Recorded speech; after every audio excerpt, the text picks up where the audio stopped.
Before we start, share in the comments how's your day going and where are you joining from. And let's continue. I was in my Denver office looking over quarterly notes when my father said, calm as a judge, "Grant, I've handed control to your brother." For a second, I thought I misheard him. I actually paused and looked at the phone, like the signal must have dropped, but it hadn't. The floor just felt hollow under me. 21 years. That's how long I'd sat in rooms with him, eating bad conference center sandwiches, burning out red eyes, skipping anniversaries, and playing fixer to every problem Mercer Holdings ever had. All of it packed into one line and tossed out like a half-eaten lunch. I kept my voice flat. "Thanks for telling me. No yelling, no begging, just ice." He waited, like he expected some kind of breakdown. He got 5 seconds of silence and then a deadline. I hung up. I didn't move, just stared at the window until the skyline blurred. I wasn't even blinking.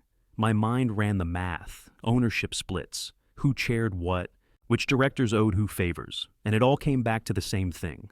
I was out. Mercer Holdings wasn't just a job, it was my shape, my rhythm. Everything in my life had been tuned around that engine, and now, in one move, he handed the keys to Caleb.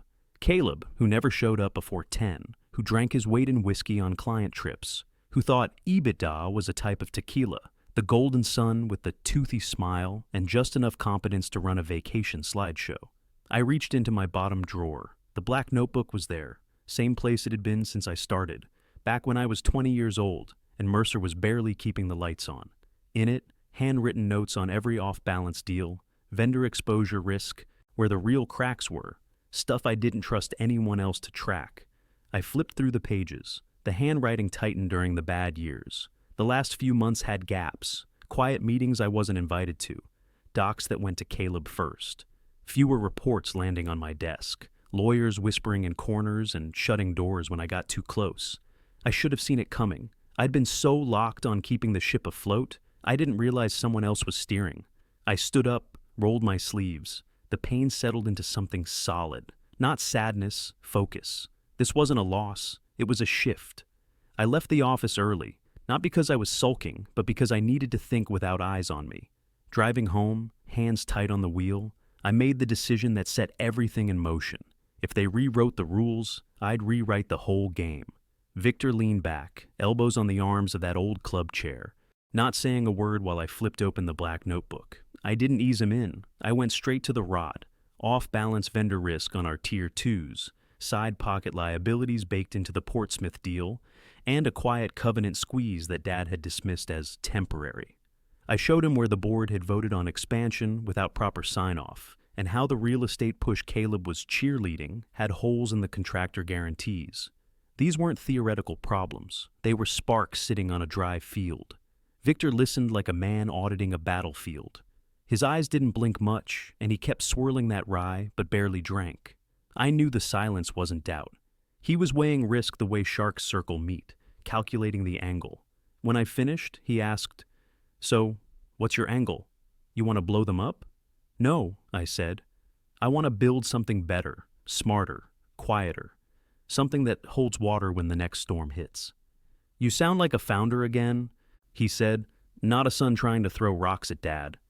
"That's because I'm not a son anymore. I'm a shareholder who got tossed out of his own house." Victor didn't flinch. "And you think you can pull talent?" "I know I can," I said. "There are people over there right now, good ones, who are sick of watching Caleb play dress-up while the numbers sag. They don't want drama. They want clean deals, real process, and a shot at doing the job without politics." He finally took a sip. "You're not looking to make noise. You're looking to build pressure. Let the cracks widen naturally." "Exactly. This isn't revenge. It's a response. If the game's rigged, you change the board." He rubbed his jaw. "Your dad's not going to let this slide. He still has loyalty on the bench, people with long memories." I nodded. "And they'll stay loyal until the lights start flickering. Then they'll remember who used to keep the bulbs on."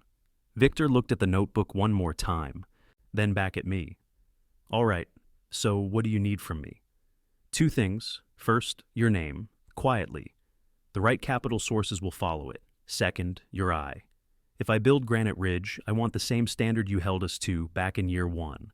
He gave a short laugh, then pointed at the notebook. Then you'd better start with a name that doesn't sound like a hiking trail. Something solid, something boring. Granite Ridge, I said. It's already in the LLC paperwork, filed last week. I wasn't waiting around for Caleb to screw up. That landed. He raised his glass, nodded once. Then you've got your first backer. I'll wire seed funding, but I'm not covering you if this turns into a vanity project. Won't happen, I said. No frills, no theater, just cash flow and execution. He stood and held out his hand. One thing, Grant, don't go halfway. If you're gonna make them feel it, finish what you start. I shook his hand. I'm already past the midpoint. This isn't a beginning, it's a correction.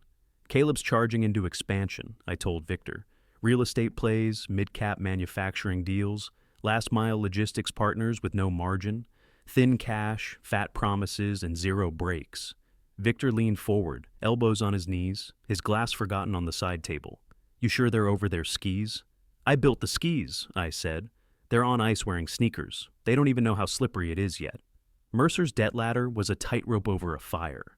The revenue forecasts Caleb had signed off on were based on assumptions I would have laughed out of a pitch meeting.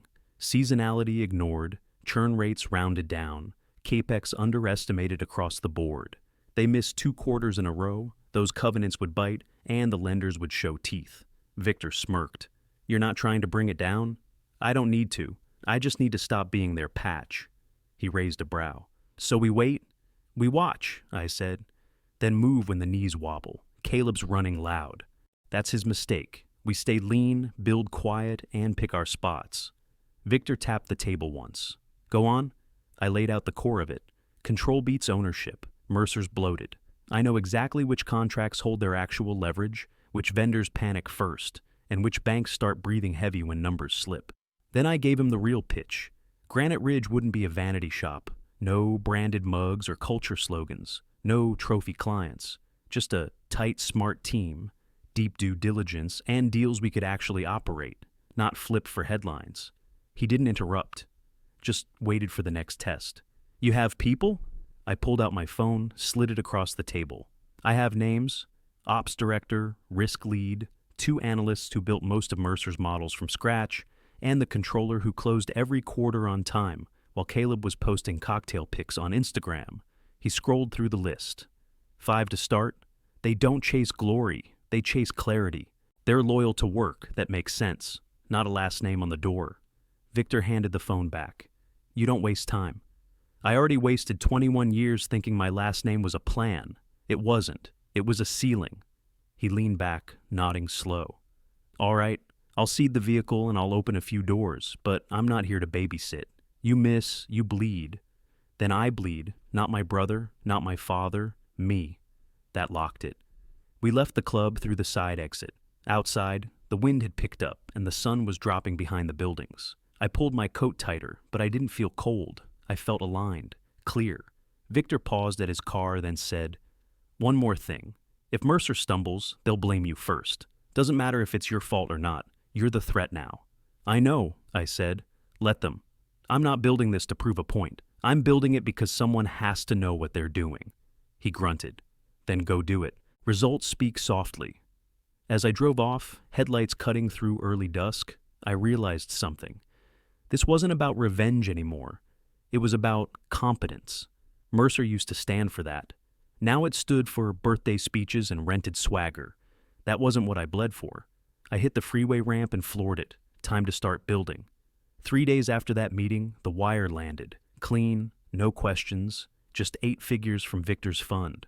Tucked in the email were 2 warm intros to patient capital, folks who invest when markets are distressed, as long as you bring a plan and a balance sheet. I didn't waste a second. Monica Reyes was first, Mercer's head of risk for 8 years. She was the only one who ever told me no without apology and didn't flinch when I pushed back. She picked up on the first ring. I heard, she said. It's a disgrace. I'm building Granite Ridge, I told her. You'll set the guardrails. Send the paperwork, she said. I'm done being a fig leaf. Next call was Trent Bowers, operations. He once turned around a dying plastics plant in Nebraska with a whiteboard, a case of Gatorade, and a 3-day clock. No flair, just execution. Then I called 2 analysts Mercer never promoted but always leaned on. Noor Patel, and Eric Salinas. Quiet grinders who never chased headlines, only patterns. Noor once flagged a mismatch in contract language that saved us $3 million. Eric rebuilt a risk model in one night during the COVID freight chaos. They weren't loud, but they were right. Fifth was Angela Wu, the controller who closed every quarter by the 7th, whether or not Caleb remembered what month it was. She didn't talk much. She didn't have to. The numbers always came in clean. I didn't pitch them with visions or promises. I told them what Granite Ridge would be. No games, no peacocking, no dead weight. Just real work, real equity, real results. And they all said yes. By the end of the week, we were packed into a sublet on Wynkoop. Exposed brick, too much street noise, and a cursed parking setup. The conference table wobbled, the lights flickered, but the laptops were open, the charts were real, and the work finally felt like it meant something again. We didn't take anything we weren't allowed to. Notice was served, non-competes reviewed, no LinkedIn boasts, no steakhouse posts, no leaks. Just calendars synced and sleeves rolled up. By week 3, we were up to 11, each hire deliberate. Each one had a Mercer badge in their past, and a bad taste in their mouth from watching Caleb spin junk into gold, with Dad cheering from the sidelines. I signed the Granite Ridge papers at a wood table near the window, just me and a notary. No ceremony, no press, just a signature, a nod, and the first clean breath I'd taken in a year. Out of habit, my hand drifted toward my phone. Dad's number was still in my favorites, still listed as Robert Office. I stared at it for a beat, then set the phone face down. He'd learn about the new rules same way I did, with no warning and nowhere to hide. Mercer had chased Redwood Logistics for months, long before anyone admitted it. I'd sourced the intro, drafted the diligence outline, built the early model myself. Every assumption, every competitor comp. Redwood was the kind of deal you framed a legacy on. Sticky contracts, clean books, scale without bloat. It was the future, and I knew it the first time I shook their CEO's hand. But I was gone by the time the real courting started, and Caleb took the wheel with a grin and a sizzle reel. He turned negotiation into pep rally. Colorful decks, big font promises, hashtags, slogans about cultural synergy. The man sold the idea of the deal harder than he sold the actual business, and Redwood didn't do business with confetti. They wanted binders. They wanted numbers. They wanted someone steady enough to say no. Promises flew like confetti anyway. Integrations in record time, workforce alignment, a digital logistics overhaul within 1 fiscal year. All buzz, no binder. Redwood saw through it and walked. Their board minutes cited governance concerns, approvals that didn't match signatures, and a revolver addendum no one could explain. A deal that should have been locked slipped right through Mercer's hands, not because the fundamentals were wrong, but because the leadership was. The headlines hit like steel dropped in an empty warehouse. Mercer stumbles. Air misreads the moment. Redwood picks rival over Mercer. Caleb's smile was still fresh on billboards when the press compared him to a kid playing CEO. The kicker? Redwood picked a rival firm I'd quietly advised after I left. Nothing confidential, nothing proprietary, just pricing clarity and post-close ops sequencing. Clean advice wins. Redwood listened. Mercer flinched. Investors started to call their analysts for comfort. Vendors tightened net terms from 30 to 15 days. Lenders whispered about covenant headroom, like it was a rumor of illness spreading through the building. I watched it all from my Wynkoop office, coffee cooling beside me, while our analysts updated live dashboards showing Mercer's liquidity trend line drifting lower by the week. I didn't celebrate. You don't celebrate inevitability. 3 days after the headlines, Dad called. I let the phone buzz almost to voicemail, then answered on the last ring like it was nothing. "Grant," he said. His voice was too steady, too measured, like he was balancing anger and fear on the same blade. "I'm here," I said, leaning back in my chair while a crane outside swung steel beams over the street like it owned the air. "You see the news?" I did. Hard to miss. He hesitated and I could hear the room around him. Quiet, expensive, nervous. "Did you—" He stopped himself. "We need to talk." "I'm booked," I said, and I ended the call. First time in my life, I hung up on him twice. The silence after was sharp enough to cut. I looked around our small office. Monica hunched over risk scenarios, Trent arguing with a supplier rep, Noor and Eric comparing projections, Angela on a call confirming vendor terms without raising her voice. No gold plaques, no legacy trophies, just work. I cracked my neck, rolled my shoulders, and opened the next file in our queue. Mercer wasn't falling because I pushed. It was falling because the truth finally showed through the wallpaper. And truth has a way of finding daylight, whether you open the blinds or slam them shut. Monica texted me that night. No greeting, just, "Caleb blamed sabotage in an all hands. No one bought it." I didn't answer, didn't need to. The room was turning, and he'd just given everyone an excuse to walk. By noon the next day, 2 senior managers had already left Mercer, one from strategy, one from business development. Both showed up at our office with manila folders and tired eyes. We didn't recruit them. We didn't touch a single protected file. We just had open chairs, hot coffee, and clear expectations. Angela took their NDAs. Monica offered calendar slots. I didn't make speeches. We moved on. That same week, one of Mercer's Tier 2 vendors flagged payment terms uncertainty and didn't renew.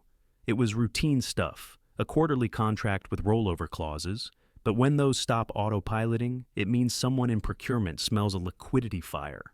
Then came the lender calls, 2 of them.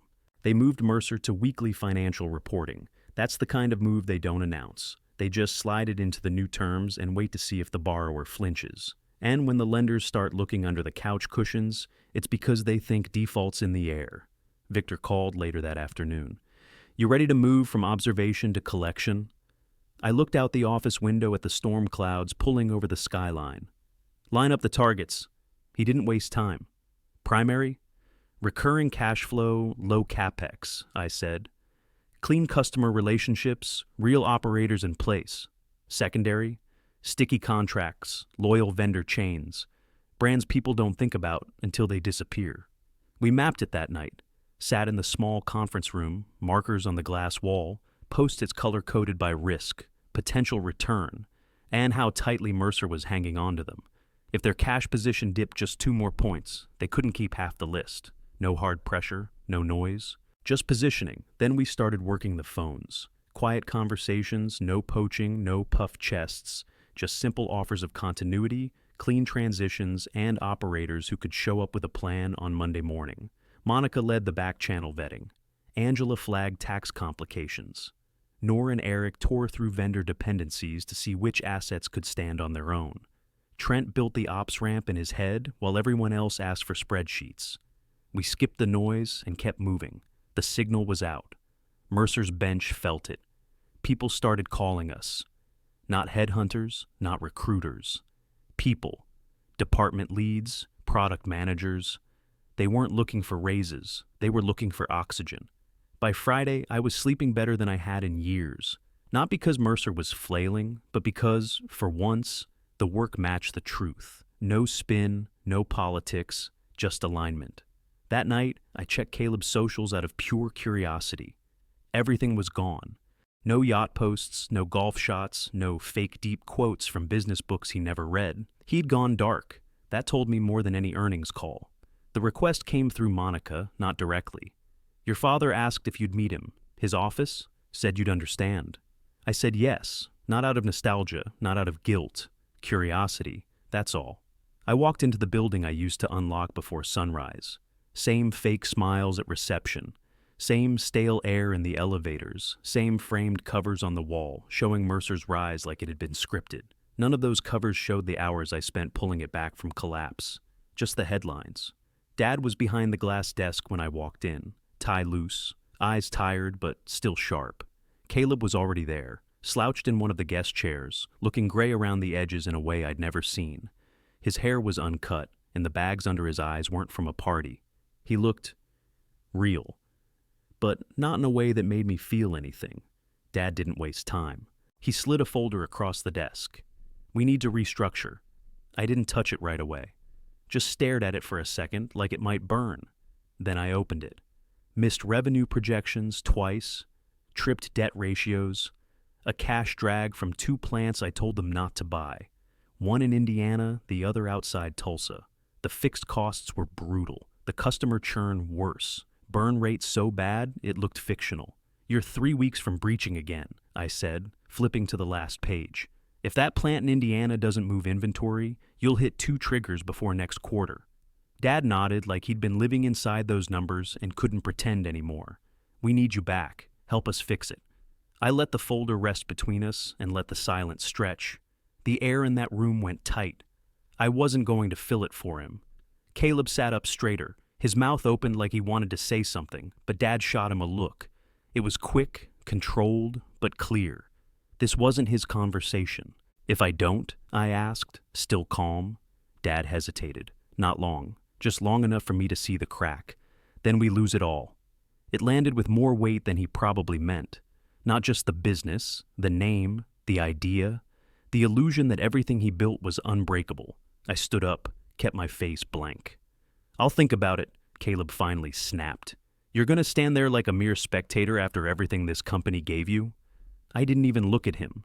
Dad's hand went up, cutting Caleb off mid-sentence. That, right there, said everything. For once they knew who held the leverage. It wasn't the son with the corner office or the father with the legacy. It was the one they tried to cut out and couldn't replace.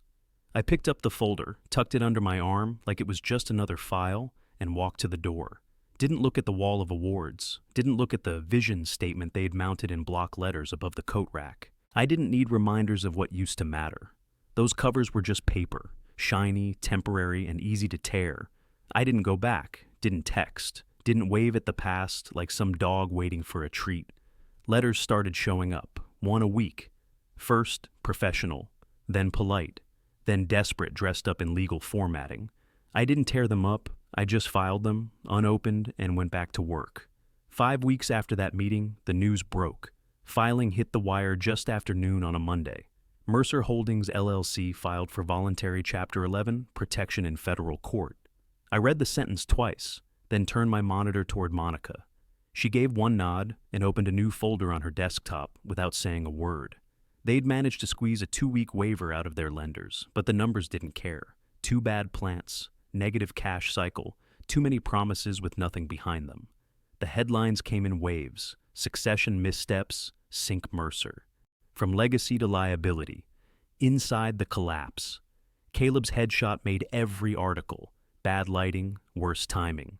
The phrase governance decay got repeated like a curse.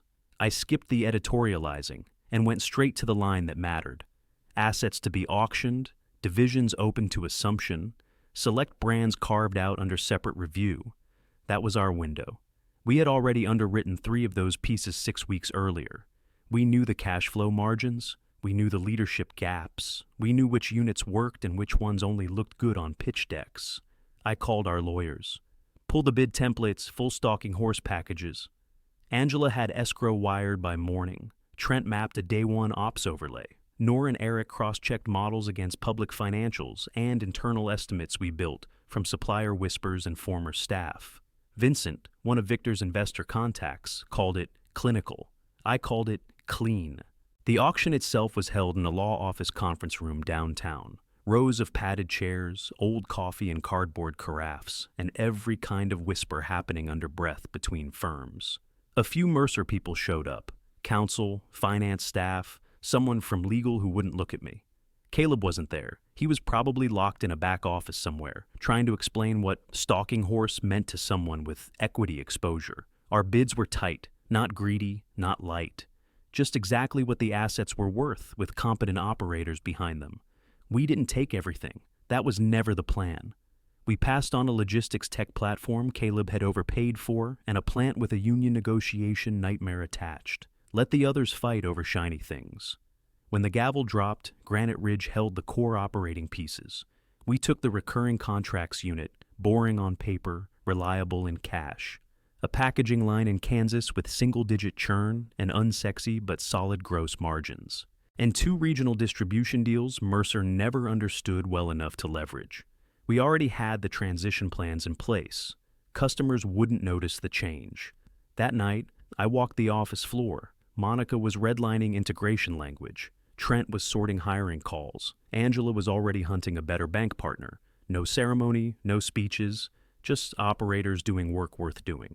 My assistant tapped the doorframe, didn't step in. Your father is here. Those 4 words shouldn't have felt heavy, but they did. I looked up from a vendor compliance report and nodded once. She disappeared. A few seconds later, he walked in. Robert Mercer, former chairman, founder, father. He looked smaller, not sick, just worn. His suit looked a size too big, like he'd lost weight he didn't plan to lose. His shoes weren't polished, and his tie hung loose like he'd stopped caring halfway through getting dressed. He didn't sit. He stood near the glass wall, eyes scanning the office. We didn't have plaques. We didn't hang up inspiration posters or empty mission statements. Granite Ridge was glass, whiteboards, and desks that stayed clean because people here didn't fake productivity. "You really did it," he said finally, not angry, just tired. I didn't gloat. "I did what you taught me," I said. "I finished the job." He nodded like he heard it, but didn't want to accept it. "You could have helped us," he said. "We could have fixed it together." "No," I said. "You could have. I was there. You chose Caleb. You didn't choose wrong because you were blind. You chose wrong because you liked the story better than the facts." He didn't argue. Not really. His mouth opened like he wanted to push back, but it hung there, empty and then closed again. Numbers are undefeated. They don't respond to legacy speeches or gut feelings. They just sit there on paper and make you face them. For half a second, I felt that old reflex flicker, the need to explain myself, to earn some nod of approval that never really came. But it passed. Fast. He looked around one more time, eyes drifting across the glass walls, the quiet hum of the team working past 5 like it meant something. "I made a mistake," he said. And this time, I believed him. But belief doesn't rewrite anything. It doesn't move the decimal or refill a balance sheet. It just sits in the air between two people who finally stopped pretending things turned out okay. He turned to go. His walk was slower than I remembered, a little less force in the steps, like something had been knocked loose and wasn't coming back. I didn't follow him. Didn't offer a hand or a ride or a line to make it all feel better. That part of the story was done. After the door closed behind him, I stood and walked the floor. Monica was rebalancing the risk model with a highlighter and a pile of customer files. Trent was on a headset, lining up a maintenance shut for the Kansas packaging line without holding anyone's hand. Noor and Eric sat shoulder to shoulder, fixing a model no one would ever brag about, but everyone would end up using. Angela had her laptop open, bank portal up, 5 vendor payments scheduled for tomorrow. No ceremony, no banners, no ego. Just a team that knew the work and respected the weight of doing it right. I looked around once, let the moment settle, then headed back to my desk. There was still a backlog of client questions to handle before close.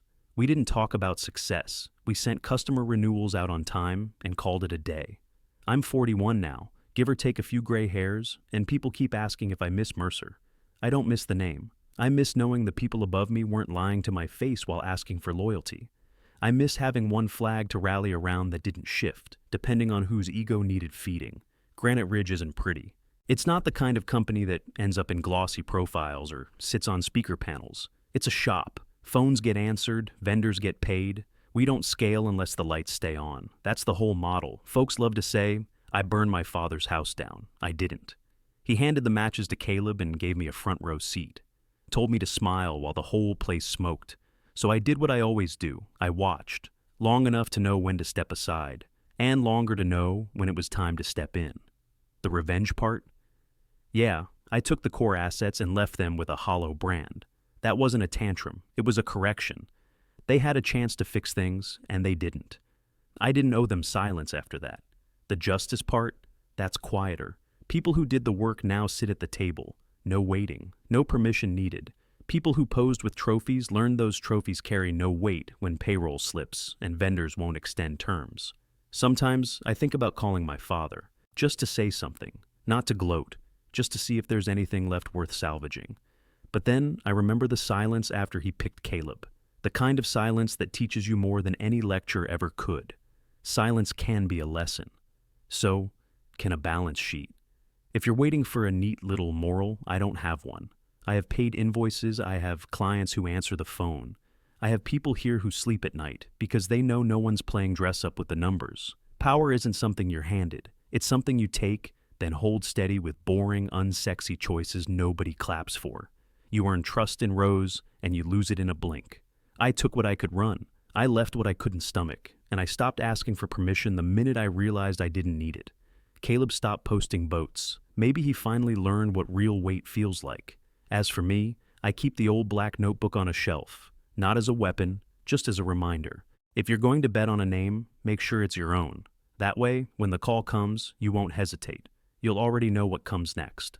Before I sign off, can I ask you something real? When the people who should back you choose image over results, do you walk or fight to fix it? If you've got hype, tap it to help this reach more people. Please subscribe and like. One click truly helps.